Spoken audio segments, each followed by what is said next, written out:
আপনাদের কাছে একটা রিকোয়েস্ট করব, এই ইউটিউবারকে এখান থেকে পরিত্যাগ করার জন্য। হুজুর আমার লগে কিন্তু আপনি পায়তারা কইরেন না, ঠিক আছে? আর আমারে হলুদ সাংবাদিক, হলুদ ইউটিউবার কোন? হ্যাঁ, আপনার কিন্তু চুলকানি লাগাই দিমু।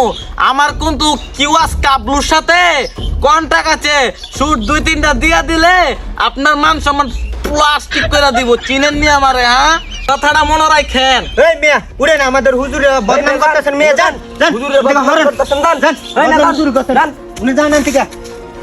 দর্শক মন্ডলী, আপনারা দেখতে পারছেন এই তাহিরির ভক্ত, আর তাহিরি আমার সাথে কি বাজে আচরণ করতেছে। তাহিরিকে নিয়ে আমি উচিত কথা বলবো না, ওই আমাকে এখান থেকে পাঠিয়ে দিতে বলেছে। সমস্যা নাই, আমি এখান থেকে চলে যাচ্ছি। এই বন্ড তাহিরির মুখোশ আমি আজকেই খুলে দিব। যাই হোক, ধন্যবাদ আপনাদেরকে ভাই, এই হলুদ সাংবাদিককে এখান থেকে আপনারা বিতাড়িত করেছেন। অসংখ্য ধন্যবাদ। এখন আমি ওয়াজ শুরু করে দেব, আপনারা মনোযোগ